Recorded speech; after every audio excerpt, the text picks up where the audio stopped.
Hey y'all, Nathan here, and I figure on my day off,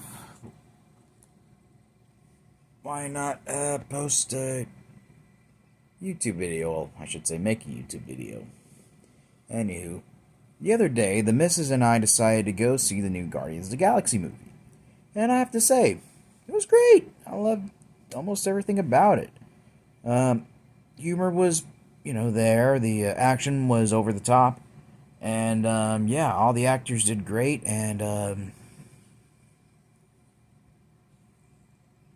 it sets up for other movies and even spin offs, possibly a series.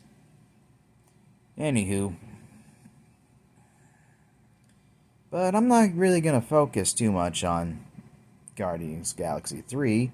I was originally going to, but then I decided why not just talk about the MCU as a whole and explain why I and so many other authors of my generation just enjoy it as a whole. So, I think the biggest reason why people love the MCU is because it just it's giant and there's so much that could happen. If we look back at the MCU's origin, it was just Iron Man and that was it. It was just Iron Man in his little world. And I remember seeing that. It was my first late night movie premiere back when I was in junior high. A friend of my brothers and I wanted to go see it, but her parents wouldn't let her go see it alone, and they wanted to go see the Chronicles of Narnia Prince Caspian. So, she asked my parents if my brother and I could join her. They said yes. We went and saw the movie, and it was a great movie. Robert Downey Jr. is Iron Man. There's no doubt about it.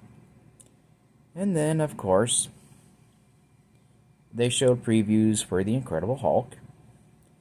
And when I didn't see that in theaters, I saw it when it was on TV one time, and the end credits was, of course, Tony Stark talking to Ross, General Ross. And then, the next Iron Man came out, and following that came Thor, Captain America, and finally the Avengers. And then we discovered that, right at The Incredible Hulk, that they were going to make a series of films where we're going to have the Avengers come to the big screen. And it was great. Studios have tried using, like, a universal type setting since the black and white era. I mean, if you go to the original Monsters movies of Universal, you'll see them, of course, taking traditional monsters like Dracula, Frankenstein's monster, the Wolfman, the Invisible Man, the Mummy, and all that, and actually not only make separate movies about them, but also brought them together for, like, crossovers. And there's even crossovers with those characters and Albert and Costello. And of course, we even had some from across the seas, namely in Japan with Godzilla,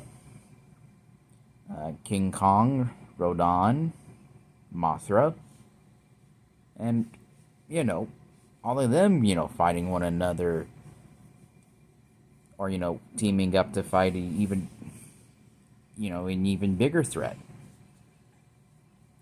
And so, that's really what I'm trying to get to today, is that the MCU works because it has great world building. And really, after the MCU, companies, try to start building, their own universes. Of course, what I think what really helped was the whole Star Wars and Harry Potter universes coming out. Star Wars was the first successful film trilogy to ever been released that, jumpstart the sci-fi craze after Star Trek. And then, as we know, two more trilogies came out after that, along with a bunch of spin-off movies, TV shows, video games, comic books, etc. Well, for years, other companies have tried that, and there have been cases in which the MCU, you know, Marvel movies have tried that. Um, the original idea for the Spider-Man and X-Men movies were to have them set in the same universe, but it never really took place. It wasn't until 2008 when we started seeing the MCU as a whole. And well, when that, took off, we got, we kept on getting movie after movie, and now we have it all under under one or two sagas. The first saga is the Infinity Saga, which is basically Iron Man all the way to Spider-Man Far From Home, in which we see the world, which, we learn about the Marvel Universe itself, the Infinity Stones, and we slowly and surely get to the Avengers facing off against Thanos. Twice.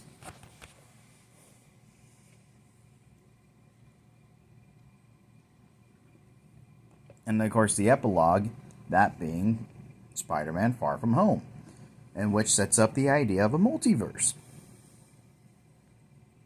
And then of course the three series that came out right after the movies, Falcon and Winter Soldier, WandaVision, and of course Loki, kind of explore some of the after effects of, Endgame. WandaVision showed Wanda being able to create universes, warped reality, and almost created a whole new universe with characters from that we never seen before, but Wanda had a connection with them, i.e. her sons, because they came from a different universe. At least they were a reflection of their, alternate selves. Falcon and Winter Soldier saw that the world was now fragile because of the events of Endgame. Everybody coming back, caused a massive issue with the world government and creating a terrorist organization, showing that the world still needs heroes and that the leaders needed to figure out a way fast to help, with all these refugees and everyone that suffered from what they called the blip. And then finally Loki, showing us the different alternative timelines, proving that yes, there are other universes and there are variants of characters. That was my favorite, especially when all the Lokis fought one another. That was awesome. Anywho, my point is this.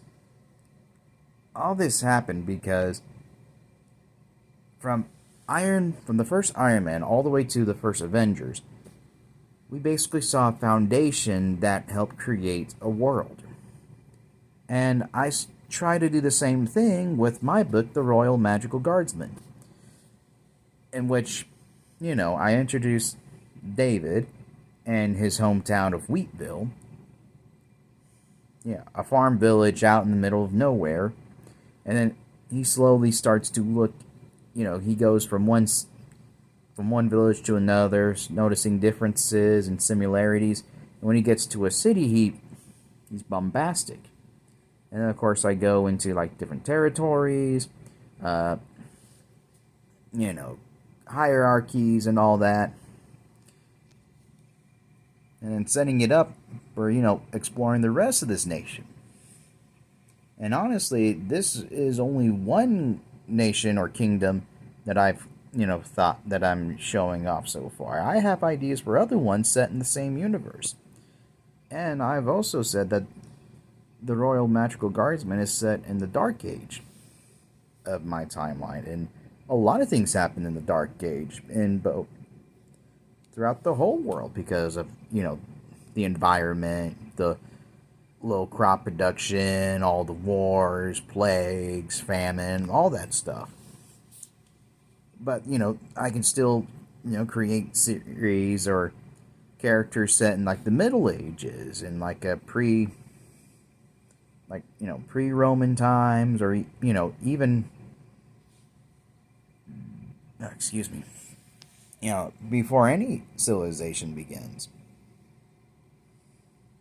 The point I'm getting at is that the MCU works even up to this day because it has a foundation. It created a foundation early on that helped it out, which is one thing that many studios and writers tend to struggle, is a good foundation for their book to expand upon. Some good examples are, of course, the DCU and the new monster universe that was Universal tried to make. And I can't think of anything else. But the DCEU struggled for two reasons. First off, Marvel was already ahead of the curve. So DC had to, just start making movies and try to create a plan that gave them a slight chance of, catching up. Well, Zack Snyder stepped in, of course, made a Superman film with mixed results. And then after that, we didn't hear anything for years until the next movie is, of course, when Batman and Superman meets up. Well, a lot of people were hoping at the time when that announcement was made that Christian Bale's Batman would be in the big screen, but no, Christian Bale's Batman stopped with The Dark Knight Rises. So instead, a new Batman came. So, of course, we got the Ben Affleck Batman, which is the most underrated Batman, if you want my honest opinion, meeting Henry Cavill Superman. And, of course, because of the rush production and, focusing more on creating other movies, other spin-offs and whatnot, it kind of fell apart. And then, of course, with Suicide Squad, it fell even more apart.